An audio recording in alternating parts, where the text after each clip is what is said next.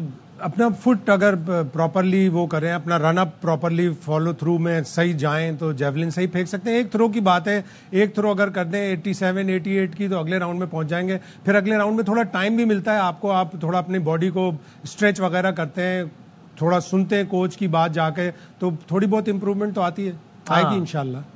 آپ کا رشید صاحب تقریباً کتنا عرصہ آپ کا ساتھ رہا ہے ارشد صاحب کے بارے میں؟ ارشد صاحب کے ساتھ تھوڑا بتائیے ان کے بارے میں. میرے 2011 سے 2015 تک میرے پاس رہا ہے. میں ابھی جونیئر تھا, 14 سال کا تھا جب یہ میرے پاس آیا تھا.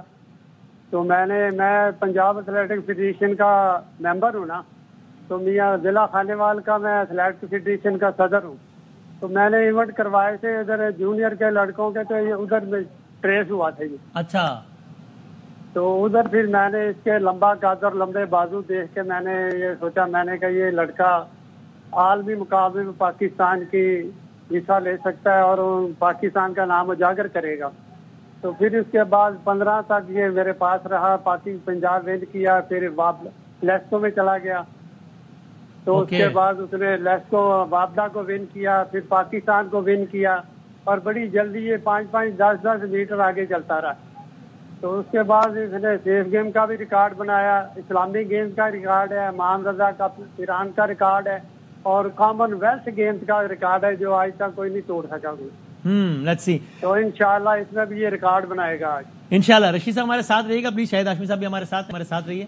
ہم ایک چھوٹا سا بریک لیتے ہیں اور اس کے بعد دوبارہ پیرس آپ کو لیے چلتے ہیں اور بتاتے ہیں کہ وہاں پر کیا ہو رہا ہے. پورے پاکستانی قوم کی دعائیں ہیں. میں اگرچہ کہہ رہا ہوں کہ یہاں تک پہنچ جانا ہی بہت بہت بڑی کامیابی, اس میں کوئی دو رائے نہیں ہے, اور اللہ کرے کہ آج اگر کچھ ٹاپ 3 میں کوئی کام بن جائے تو کیا ہی بات ہو جائے. بریک کے بعد آتے ہیں ہم دوبارہ.